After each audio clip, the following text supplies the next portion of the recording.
Bueno, muy buenas tardes. En primer lugar, quería agradecer a la Secretaría de Derechos Humanos y Pluralismo Cultural de la Nación por la invitación a participar de tan interesante encuentro. En particular a Valeria Monopoli, que ha puesto toda la disposición y el compromiso que permitió que al menos pueda estar con ustedes a través de este medio. Lamento perderme el evento, en este caso yo. Quiero mandar un saludo muy afectuoso a mis compañeras y compañeros disertantes. Por supuesto también un saludo a los representantes y las representantes de los estados de la reunión de altas autoridades en derechos humanos. Bueno, dentro de lo que es dentro del encuentro y el diseño, ¿no? Dentro del bloque de marcos conceptuales y su vínculo con la igualdad ante la ley, el tema que se me ha propuesto es el modelo social de discapacidad de la Convención Internacional sobre los Derechos de las Personas con Discapacidad y cuál fue la génesis de los sistemas de apoyo para la igualdad ante la ley. Para lo cual, como hacía tanto tiempo que no hablaba de este tema, sinceramente, de lo que fue la génesis, el origen y demás, o sea, siempre como que lo hablo muy por encima y hoy tampoco es que se va a poder profundizar por cuestiones de tiempo, pero bueno, tuve que volver a mi tesis doctoral y bueno, siempre es positivo recordar, ¿no? Recordar el por qué estamos acá.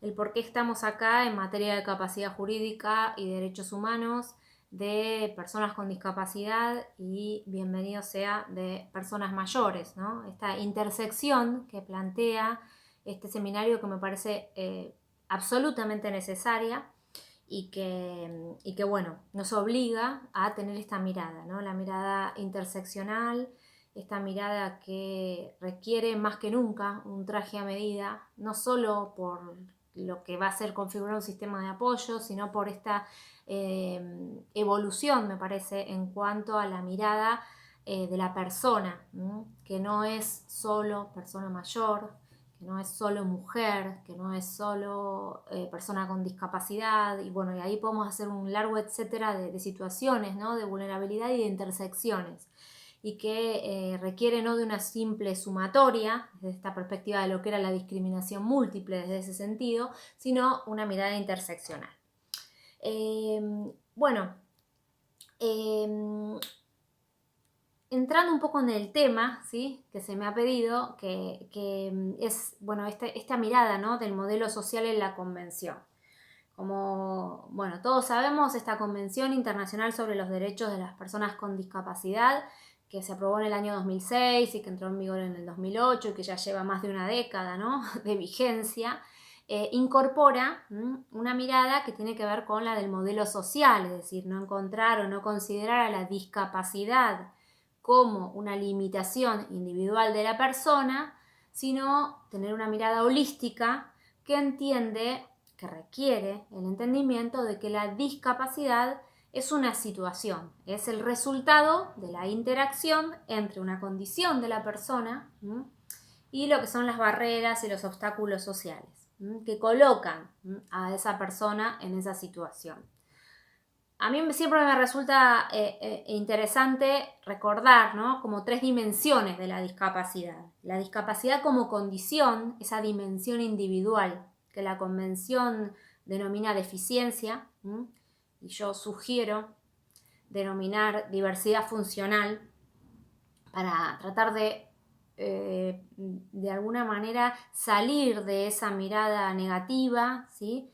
Entender y ya incorporar desde el inicio esta dimensión de la diferencia y de la diversidad, de la condición de humanidad, y que bueno, más allá de cómo se denomine, que es muy importante porque el lenguaje construye realidad, pero más allá de eso, porque la convención lo aborda como deficiencia, a mí, reitero, me gusta el término diversidad funcional, pero bueno, esa condición es lo individual, es la condición de la persona que tiene una diversidad funcional y entonces cuando interactúa con barreras sociales está en una situación, no antes, es decir, la persona está con su condición, pero la situación de discapacidad comienza al momento en que la persona interacciona con estas barreras que, visto desde el punto de vista jurídico, son situaciones de discriminación.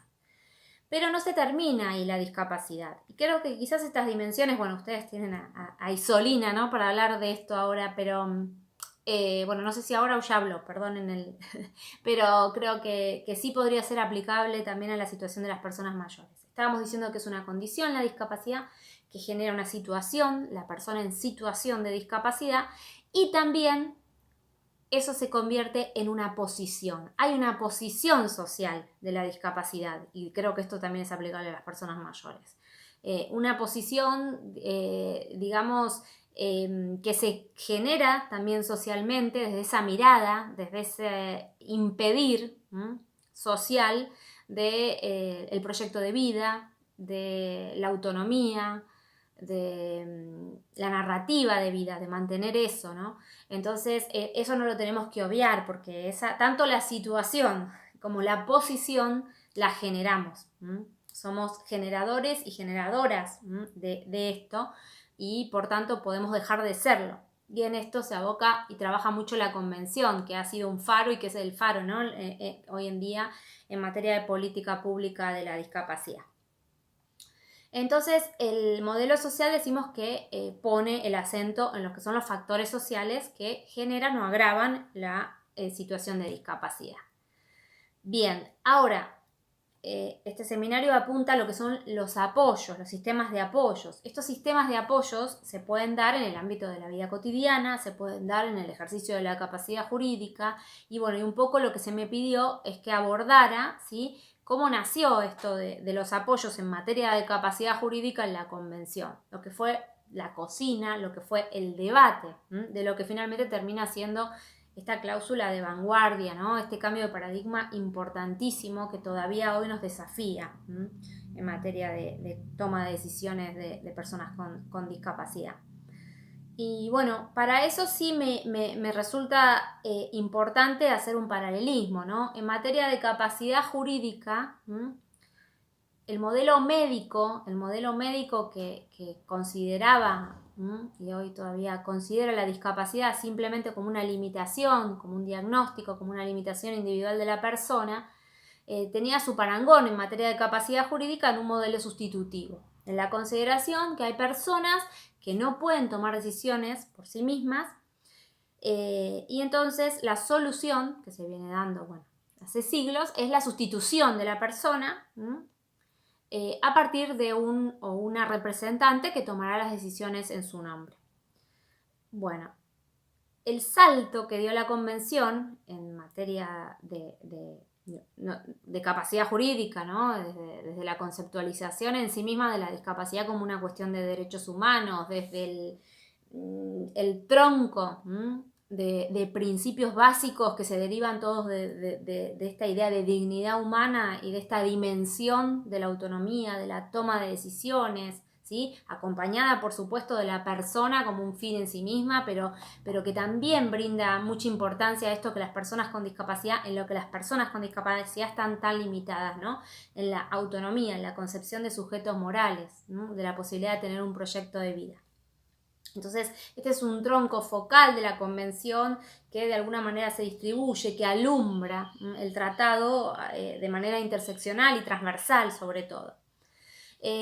¿Cómo se traduce entonces este modelo social en materia de capacidad jurídica en este salto desde un modelo sustitutivo hacia un modelo de apoyos? Es decir, no es la persona la que no puede tomar decisiones porque no toma decisiones de manera estándar o porque consideramos desde criterios objetivos que las decisiones no son correctas y entonces las sustituimos, le impedimos el ejercicio del derecho, sino todo lo contrario.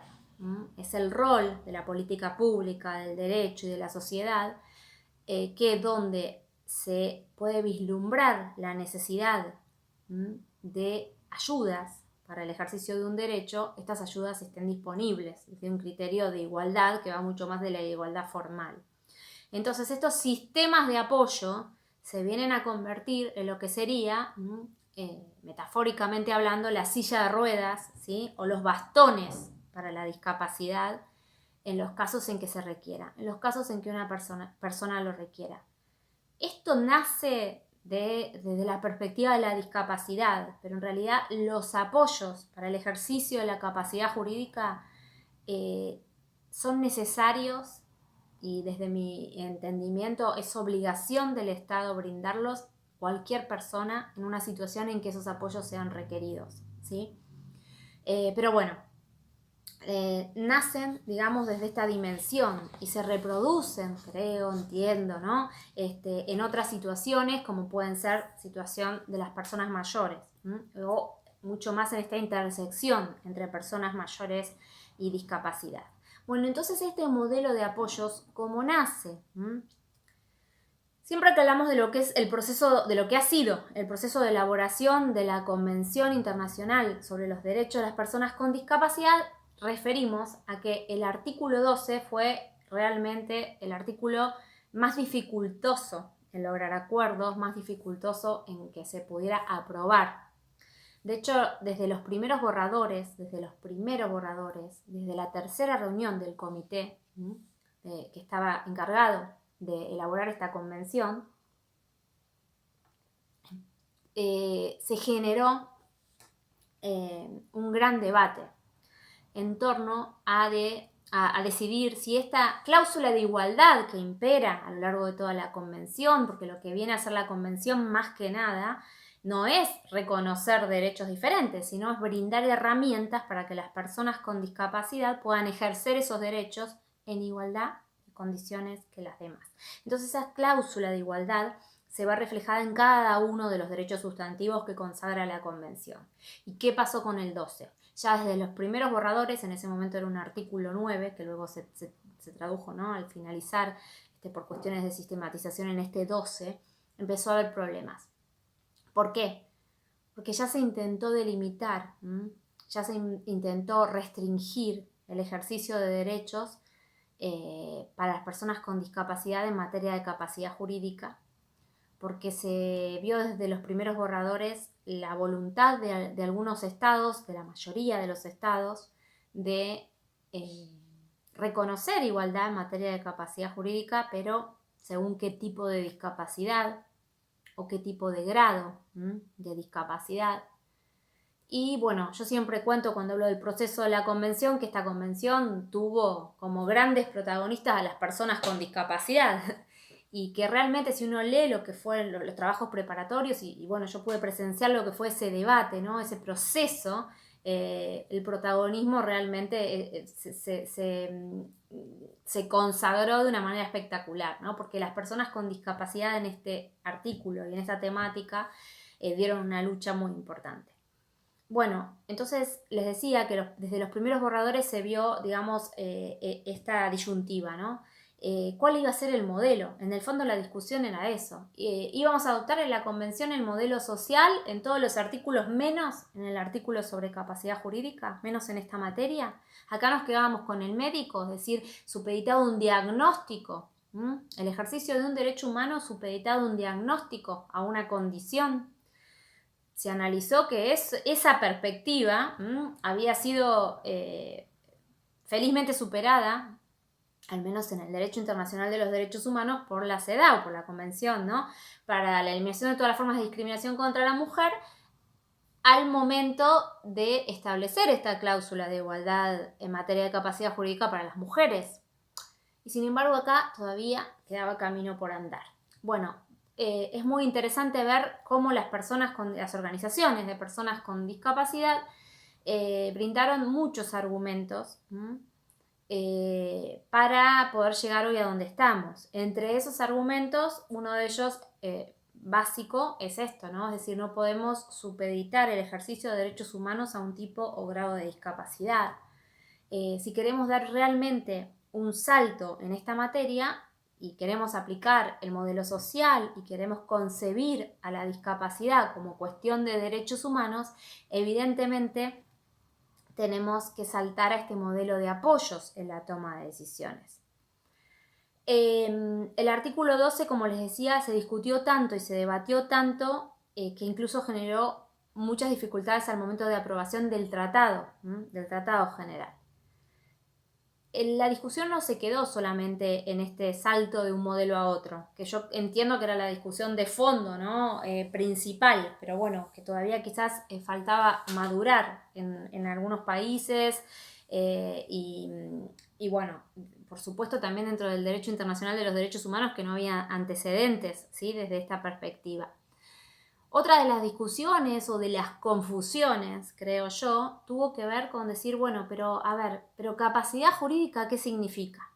Sabemos que la convención se negoció en inglés y el término, el legal capacity, se traduce, ¿no?, al español como capacidad jurídica. Bueno, les voy a hablar de nuestro caso porque es el que seguramente mejor, más interesa, ¿no? Pero bueno, ya en castellano y en español, porque acá había una dificultad, en España se interpreta que la capacidad jurídica, ¿sí?, sería una cosa y el ejercicio de la capacidad jurídica sería otra. Nosotros, por la influencia del Código francés, la mayor parte de los países latinoamericanos, capacidad jurídica engloba la capacidad de goce y la capacidad de ejercicio. Pero bueno, en España no sucedía eso, entonces, como no sucedía en España, tampoco sucedía en otros países, ¿sí? Entonces hubo una discusión conceptual en cuanto al significado. Tanto fue así que el Alto Comisionado de Naciones Unidas tuvo que dilucidar, hizo un estudio temático, ¿sí?, para encontrar el sentido al alcance de este concepto de capacidad jurídica. Bueno, finalmente, luego de mucho debate, de mucha transición y de mucha discusión, el artículo 12 termina siendo aprobado desde esta mirada del modelo social y desde esta regla general, ¿sí?, que intenta incorporar la cláusula de igualdad en cada uno de los artículos o de los derechos que consagra. Igualdad en materia de capacidad jurídica. ¿Y cómo es esto? Bueno, a partir de la aceptación y el reconocimiento de que las personas con discapacidad gozan, ¿no?, tienen capacidad jurídica en igualdad de condiciones que las demás y en todos los aspectos de la vida. Ahí creo que hay dos cuestiones que son centrales, ¿no? Uno sería, digamos, primero la cláusula, ¿no?, de la capacidad jurídica en igualdad de condiciones que las demás. Esto significa, y hablando en términos de igualdad, que es un poco lo que se nos pidió, utilizar una cláusula de la convención principal, que es la no discriminación por razón de discapacidad, por motivo de discapacidad. La propia convención define a la discriminación por motivo de discapacidad, dando a través de esa definición la posibilidad de incorporar situaciones y de proteger situaciones más allá de una condición de discapacidad, porque la convención protege a toda persona que sea discriminada por motivo de discapacidad, más allá de tener o no esa condición de discapacidad. Por eso creo que esto de las dimensiones es importante y en términos de derecho antidiscriminatorio mucho más tenerlo en cuenta.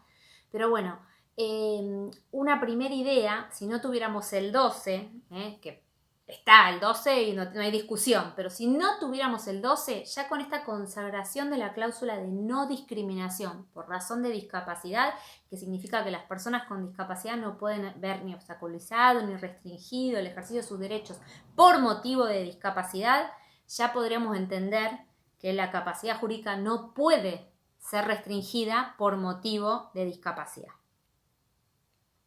Eso en primer lugar. En segundo lugar es esto de en igualdad de condiciones, lo que significa no podemos restringir la capacidad jurídica de las personas con discapacidad por motivo de discapacidad, así como no lo podemos hacer por motivo de género, así como no lo podemos hacer por motivo de religión, así como no lo podemos hacer por motivo de orientación sexual, ¿sí? Bueno, no podemos restringir por motivo de discapacidad, pero el ejercicio del derecho va a ser en igualdad de condiciones que las demás personas. Es decir, que nunca se puede restringir la capacidad jurídica a una persona con discapacidad. No, la convención no está diciendo esto. Está diciendo que si los parámetros son objetivos, ¿sí?, y se dan en igualdad de condiciones que el resto, sí. Bueno, el ejemplo típico es la edad, obviamente. La persona con discapacidad va a tener restringida su capacidad jurídica en razón de edad, pero no por razón de discapacidad. Es decir, el diagnóstico a partir de esta convención no coloniza más la vida de la persona con discapacidad. Sí tenemos que ir a situaciones y sí tenemos que aplicar criterios generales del derecho, ¿sí? Que quizás puedan hacer que en un momento una persona con discapacidad pueda, o una persona mayor pueda tener restringida su capacidad jurídica. Pero son criterios objetivos y es este principio de la no discriminación en razón de discapacidad. Como siempre me gusta el paralelismo con el género porque, bueno, vamos avanzadas, ¿no? No mucho, no del todo, pero vamos bastante avanzadas en relación a la discapacidad, ¿sí? Entonces es como que se ve más claro, ¿no? Si se le restringiera la capacidad jurídica a una mujer, bueno, ha sucedido, pero hoy en día, ¿sí? En los casos en que puede suceder, se ve más claramente discriminatorio. Y no así totalmente la discapacidad, sobre todo en determinados tipos de diversidad funcional que suelen ser diversidad intelectual o diversidad psicosocial. Porque bueno, en los otros tipos de discapacidad como que bueno, ya se ha avanzado, ¿sí? en criterios de no discriminación en esta materia. Pero bueno, decíamos que es en igualdad de condiciones con las demás y en todos los aspectos de la vida. Esto es muy importante porque más allá de que la Convención sobre los Derechos de las Personas con Discapacidad incorpora los criterios de la CEDAW en materia de derechos patrimoniales, acá hay un tema muy importante para las personas con discapacidad y para justamente el poder llevar adelante un proyecto de vida que tiene que ver con los derechos personalísimos. Entonces es importante que la Convención hable de todos los aspectos de la vida, todos los ámbitos, y esto incluye los derechos personalísimos, incluye los derechos políticos, o sea, va mucho más allá, si bien incorpora obviamente, que los derechos patrimoniales. Y esto, acá sí, hablando de intersecciones, requiere también, no es el tema que se me ha asignado, pero sí requiere en materia de derechos personalísimos tener muy en cuenta la perspectiva de género. Porque en materia de derechos personalísimos, quienes más han visto restringidos sus derechos y quienes más suelen seguir haciéndolo son las mujeres con discapacidad. Entonces me parece que esta intersección es necesaria y es muy importante. Bueno, obviamente a partir de ahí se incorpora, ¿no?, este sistema de apoyos. ¿Por qué? Porque la Convención no se queda con esta cláusula de igualdad y decir, bueno, la obligación, la primera obligación, ¿sí?, que establece, obviamente, es el reconocimiento por parte del Estado de que las personas con discapacidad tienen igual capacidad jurídica, ¿sí?, en igualdad de condiciones que las demás, que el resto de personas para el ejercicio de sus derechos. Claro, pero si nos quedáramos ahí en el 12, esto sería una igualdad formal. Y la Convención no se queda en una igualdad formal. La Convención avanza hacia una igualdad material, e incluso la última observación, la observación general, no la última, pero la observación general número 6 en materia de igualdad y no discriminación, habla ya de una igualdad inclusiva. O sea, da pasos más agigantados desde esta perspectiva. Entonces, si lo tenemos en cuenta, ¿no?, a esta idea de igualdad, que es un valor, que es un principio y que es un derecho, y que la Convención los consagra desde estas tres dimensiones también, no nos podemos quedar solo en el reconocimiento. Primera obligación del Estado, reconocimiento y no discriminación en razón de discapacidad para ese reconocimiento. Segunda obligación, se debe establecer un sistema de apoyos. Es decir, la persona se puede trasladar. Para eso ahora va a necesitar una silla de ruedas, va a necesitar que existan rampas, va a necesitar determinadas condiciones de accesibilidad, volviendo al paralelismo, ¿no?, y a la metáfora de la diversidad funcional física. Bueno, entonces a partir de ahí se consagra este sistema de apoyos. En el mismo proceso de elaboración se vio, se dejó, se tuvo conciencia de que esto era una tarea engorrosa después para los estados. Cómo cada estado, esto se puede ver en los trabajos preparatorios, ¿sí?, va a implementar ese sistema de apoyos, primero este reconocimiento y este sistema, y después luego implementar este sistema de apoyo, llevarlo a la práctica, va a depender de los sistemas jurídicos, de los sistemas sociales, de los contextos sociales, culturales de cada país. Eso lo deja abierto la Convención, teniendo o siendo consciente de alguna manera de que esto implicaba un riesgo, ¿sí? Bueno, es una fórmula amplia, pero sí que requiere determinadas cuestiones, es decir, tener en cuenta cuál va a ser la función de esos apoyos, que siempre va a ser acompañar a la persona, ¿sí? Apoyar para que pueda desarrollar su autonomía, el libre desarrollo de su personalidad, si tomamos los términos, digamos, de la Constitución española, ¿no? Es una fórmula interesante, ¿sí? Y bueno, y el desarrollo de su autonomía. Entonces, la segunda obligación que fija, ¿sí?, el artículo 12 es el brindar a la persona que así lo requiera un sistema de apoyos para el ejercicio de su capacidad jurídica. Ahora bien, ¿qué serían estos apoyos? Bueno, todavía lamentablemente hay confusión. A mí me deja muy tranquila que hoy estén bueno, mis compañeros, mis compañeras, ¿no? Que están y que me gustaría escuchar para desarrollar, ¿sí?, más profundamente y desde mucho más conocimiento, ¿sí?, qué son estos apoyos. Lo que sí no podemos dejar de mirar es que estos apoyos son parte inherente del derecho a la igualdad, que son parte inherente de lo que serían las condiciones de accesibilidad, que pueden ser parte inherente de lo que sería la obligación de realizar ajustes razonables. Es decir, decimos que la convención no se queda en la igualdad formal, sino que va a una igualdad de oportunidades, a una igualdad material, a una igualdad inclusiva.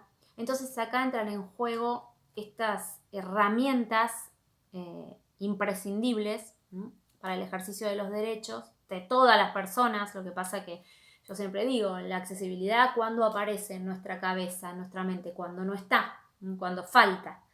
¿Y a quiénes generalmente le falta? A las personas con discapacidad, a las personas mayores. Entonces, la Convención obliga a adoptar estas condiciones de accesibilidad.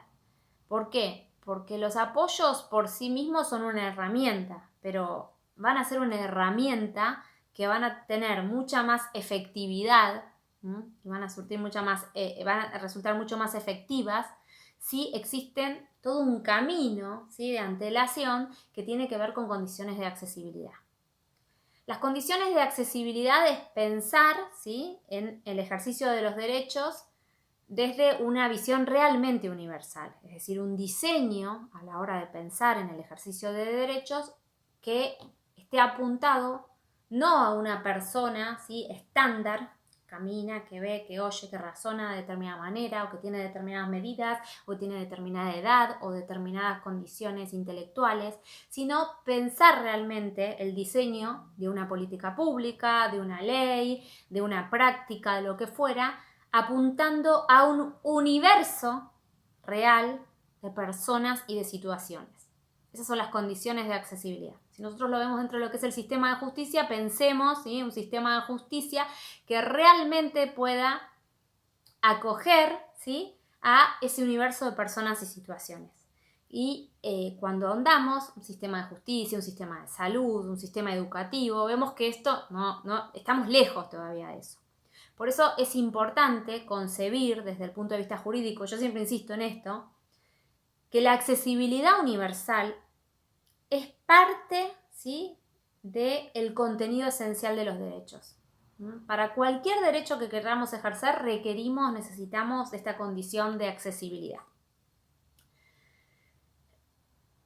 Dentro de lo que son las condiciones de accesibilidad que requieren de un diseño universal, es decir, un diseño que es previo y que es universal. Previo porque lo pensaríamos antes, eso debemos hacer, y universal porque apuntamos a un universo de personas o situaciones. Existe otra herramienta, ¿sí?, para garantizar la igualdad, que son los ajustes razonables, que a contrario, ¿sí?, del diseño universal, que es previo y universal, los ajustes razonables son posteriores y particulares. ¿Por qué posteriores? Porque los ajustes deben jugar cuando, a pesar de haber utilizado la herramienta del diseño universal, tenemos un caso particular que lo detectamos con posterioridad, ¿sí?, en el cual no alcanzan esas condiciones de accesibilidad, en las cuales requerimos, ¿sí?, otro traje a medida, concreto, para esta persona, que requiere de una medida concreta, particular. Eso sería el ajuste razonable. La Convención también establece la obligación de adoptar ajustes razonables dentro de lo que es el contenido esencial del derecho a la igualdad. No estamos hablando, ¿sí? E incluso no solo establece la obligación, sino que después dice claramente que la no adopción de un ajuste razonable es una discriminación. Bueno, ¿y cómo juegan en todo esto los apoyos? Y bueno, los apoyos son parte, ¿sí? Es importante distinguir dos cosas. Una, que el apoyo puede jugar de distintas maneras en esto. Puede ser condición, puede ser, o sea, siempre es condición, pero puede ser ajuste. Pero lo importante es saber que el contenido del artículo 12, ¿sí?, la obligación del artículo 12, no se limita ni termina a la hora de reconocer la capacidad jurídica, sino que el apoyo es parte, es la contracara, ¿sí?, del reconocimiento de la capacidad jurídica y el apoyo, es decir, no podría faltar. Por eso el comité ha intentado deslindar un poco, decir, ojo, porque los apoyos no son ajustes, son parte del contenido esencial del 12, por un lado. Eso me pareció inteligente. Si bien después se puede empezar a ver cada caso y hay grises, pero bueno, ya estoy viendo el tiempo y además el contenido de lo que era mi intervención, y creo que esto puede ser otro debate para más adelante, ¿sí? Pero bueno, estos apoyos entonces son parte del contenido del 12, esa es la segunda obligación, la otra cara de la moneda del 12, el reconocimiento y el sistema de apoyos. Y hay una tercera obligación por parte del Estado, que es la obligación de acompañar y de fiscalizar que estos apoyos, cuya función es promover la autonomía de la persona, que la persona pueda tener un proyecto de vida, pueda decidir conforme a sus intereses, a sus gustos, a sus preferencias, que la persona, como se dijo en el debate de Naciones Unidas, tenga el derecho a cometer errores, ¿no? Se habló de un derecho a cometer errores, porque es la manera en que todos aprendemos y evolucionamos, ¿sí? Bueno, va a haber un sistema de salvaguardas que va a acompañar, ¿sí?, y a fiscalizar que los apoyos realmente cumplan su cometido, su función, que no es más que esta, ¿no?, la promoción de alguna manera de la autonomía de la persona, conforme sus preferencias, sus deseos, y conforme también un concepto que nació en el ámbito de estas discusiones y que tiene que ver con la narrativa de vida. Y que yo pensaba, ¿no?, porque en la discapacidad la narrativa de vida a veces es clara y a veces no tanto.